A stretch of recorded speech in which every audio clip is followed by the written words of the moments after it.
tahun 72 diterbitkanlah sertifikat sebanyak 45 sertifikat.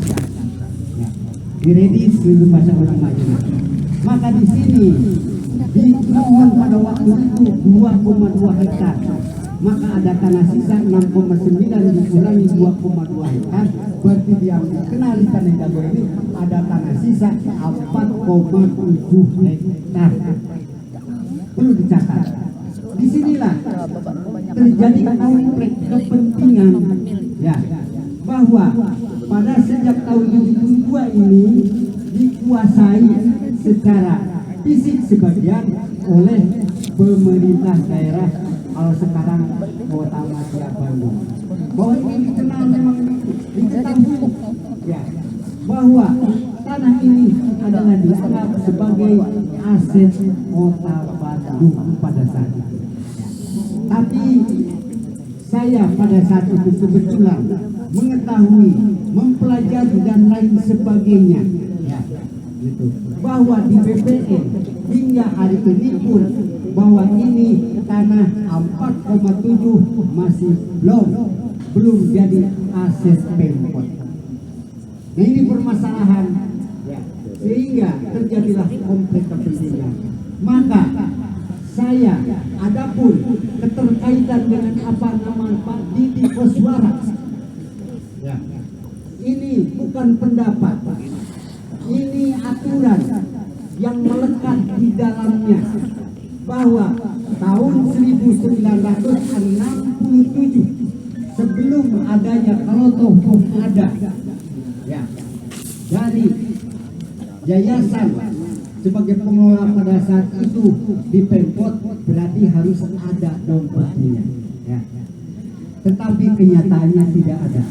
Sebaliknya bahwa Pak Didi punya SPH atau pelepasan hak sebagian daripada tanah ini tahun 1960. Maka sekalipun ada dengan Pemkot, pula argumen saya duluan mana Pak Didi di sini, ya, dengan penguasaan Pemkot. Maka disitulah kalau sekarang orang yang tidak mengerti, tidak memahami, terjadilah kecemburuan sosial. Pada Pak Didi sendiri sekarang mah mesti kebagian tanah lagi, ya, fisiknya dikuasai. Oke lah, karena saya mengerti, saya koordinir, ya, sejak tahun 80 masyarakat yang disebut bukti penguasaan fisik, diketahui RT, diketahui RW, itu adalah saksi dinas, lurah-lurah dan camat-camat itu dibuat, ya. Penguasaan fisik itu menjadikan syarat yang disebut sporadis, Bapak dan Ibu. Jadi lamun orang yang anakku saya sudah 20 tahun, iya, sudah 30 tahun, jawabannya di mana? Jawabannya sporadis. Ya, sudah saya buat, sudah saya daftarkan, sudah saya mohonkan, sudah. Jadi di sini pengertiannya bahwa Pak Didi itu bukan pemilik, Pak Didi itu bukan yang punya, tapi Pak Didi adalah bagian daripada pemegang sebagian alas, ya. Dan tidak bisa ini tanah dijual ke Pak Didi, tidak bisa dijual ini tanah dimohon dikuasai atau dimiliki oleh Pak Didi, ya. Tapi saya berani, bahwa saya dulu pernah mungkin bapak-bapak melihat, membaca, saya berani buat sepanduk Asep Samun dan kawan-kawan ini. Kawan-kawannya siapa? Bapak-bapak ini yang sudah saya tulis, yang sudah saya buat, sudah saya daftarkan. Kalau nggak percaya sudah ada Yaman, silahkan cek ke BPN. Nama Yaman pun sudah ada di BPN. Ada, sudah saya buat. Sekolah di sini ada. RT RW, kalau dulu saya minta tanda tangan ke Pak RT, ke Pak RW, bukan kepentingan saya, ya, karena itu adalah kewajiban sebagai penduduk. Saya hanya bertanggung jawab di atas objek ini. Riwayatnya harus jelas, permasalahan harus jelas, ya. Kalau saya menguasai di sana, bagian daripada ada desa 3.000 jadi ramai, ya. Tahun 90 itu karena itu kosong, ya. kosong ini tanah yang bekas sampah. Siapa yang berani mensanggul? Siapa yang berani menyosok tanam? Hanya 2 orang di sini, Pak Didi sama Pak Omon almarhum. Mana di sini ada ahli warisnya Pak Omon? Cuma 2 orang di situ. Maka kalau saya membuat sporadis penguasaan fisik pada saat kok tanah masih kosong, kami yang menguasai, kami yang ngebun pada saat itu, ya tidak ada orang tahun 90 di sini, hanya kamilah. Kami kembalikan penguasaan fisik karena kami tidak punya riwayat dalam permasalahan ini. Maka kami kalau membuat sporadis surat keterangan yang dibuat ditandatangani oleh RT RW lurah, ya kami betul kami daftarkan pajaknya dan lain sebagainya. Sebentar sekarang fisiknya kalian termasuk panjangan sendiri yang menguasai fisik. Jadi pakai logika dong. Kalau kami keluarga dianggap menyerobot kampung Cirapuhan, kok aneh? Ya. Yang menyerobot itu logikanya siapa? Yang menyerobot itu memberi lupa diri, bolak-balik ya. Mayan dalam pengadilan disebut nyerobot. Nyerobot kemudian lupa diri, baru datang. Itu baru logika. Tapi kalau dipiralkan bahwa Titik Koswara adalah oknum, Asep Mamun adalah mafia, apa susahnya sih? Saya laporkan aja. Ya. Secara hukum, keluarga Titik Koswara laporkan saja kalau memang ada merasa yang dirugikan, merasa ditipu, merasa dibodohi. Ya, sungguh prihatin kami di sini. Ya. Kenapa? Inilah permasalahannya. Kalau tadi berbicara ada Remington, ada Samuel Demeyer, ya, ada Enceh Osa, Bro Mesin, sudah numpuk dokumen di tempat saya. Bicara Remington, saudara yang manuler, lihat ke rumah saya, dokumennya ada di saya. Siapa itu Remington? Sudah datang ke saya semua, termasuk ini simulan. Siapa yang paling berhadapan dengan ini nih orang-orang? Kalau saya mau kaya, udah saya bikin kesepakatan dari dulu. Ya, urusan pengadilan sebelum diketok palu ada mediasi. Cuman saya tidak mau dibawa perkeluaran karena di BPN tidak terdaftar adanya nama ular. Nah, disinilah terjadi permasalahan. Ya, kalau di BPN atas nama MP Simongan, tapi kalau hakim kukuh atas nama ular. Nah inilah permasalahan. Maka di sini, gitu. Ya sebentar, Bob. Sebentar, saya juga ingin mempersingkat, tapi tolong. Apa yang saya sampaikan ini adalah saya disumpah, saya di BAP, saya tidak kurang, saya tidak lebih. Apa yang sampai dengan saya ini? Ya. Kenapa harus saya bertanggung jawab? Apa yang menjadi? Karena apa? Saya berani menyampaikan, karena saya berani ngomong. Saya sudah dilindungi hukum kok. Saya ini sebagai saksi fakta kok. Fakta yuridis de facto saya lengkap. Ya, ini. Maka kalau sekarang muncul ada narasi-narasi, ya, ada itu dan ini kiri kanan, ini kan bikin masalah. Ya, kalau namanya BPN siapapun, sekarang mau independen, syukurlah. Saya tunggu 1 kali 24 jam saya dengan keluarga tunggu. Ya. Jadi jangan ngomong, jangan viral-viralkan saja. Oh kenapa saya sendiri tidak pernah diajak bicara, saya sendiri tidak pernah disinggung. Ya. Sementara apapun bentuknya, oh bagi saya biarin. Di pemerintahan Pemprov pun sudah pada tahu, di PPN sudah tahu, berkas sudah ada. Ya, sampai kiamat pun ya. Sekarang itu mudah sebetulnya. Makanya di sini saya mendukung, saya juga terima kasih ya, kepada LBH, kepada aliansi dan sebagainya. Selesaikan ini permasalahannya. Orangnya untuk dipidana-pidanakan, tapi masalah objek siapa yang bisa menjawab? Saya bertanggung jawab.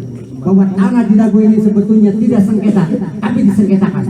Bahwa tanah Dago ini sebetulnya tidak bermasalah, tapi dipermasalahkan. Itulah posisi. Oke, itu tadi penjelasan singkat agak panjang. Oke, terima kasih Pak Asep. Tapi pertanyaannya sih tadi Bapak udah terjawab belum sama apa? Belum terjawab. Dari yang apa tuh Pak ini di pihak mana supaya kita tahu mana musuh mana kawan. Nah, karena gini. Harus dijawab ini karena Oke, Pak Yaman, maka Pak Yaman coba tolong jelaskan Pak Yaman. Dia jangan jadi bumerang buat kami yang lagi berjuang. Pak yang jelas Pak, kayak Pak Asep jelas. Kalian dulu kolot Pak. Hak kita yang kita paham. enggak, pertanyaannya Bapak di pihak mana gitu. Jadi supaya kita jelas. Kita nggak mau Karena kita udah berjuang apa kita yang berdarah-darah Pak. kita pahami. Tiba-tiba Bapak tadi bilang bahwa batal demi hukum. Kan sakit kita Pak. Enggak jelasin aja dulu biar paham. Berdarah. Tiba-tiba Bapak batal tadi demi hukum. Maksud Bapak apa itu? Bukan. Ini kan gugatan nular ya. Iya, batal demi hukum apa maksudnya? Ada aja batal demi hukum, ajukan mulai dari awal gitu. Nggak bisa.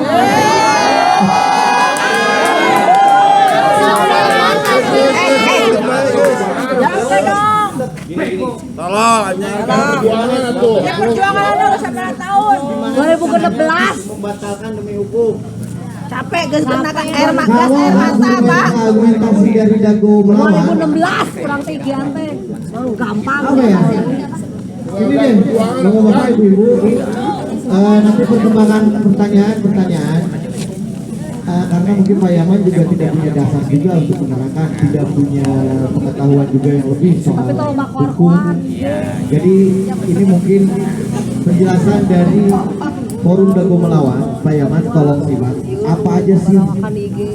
permasalahan yang kita ini, biar Pak Yaman juga tidak bisa berstatement bahwa Dago Melawan ini adalah Kamu dengan kami langsung. bagian dari beliau. Orang di IG kan nggak semua sama Bagaimana otak. Bapak?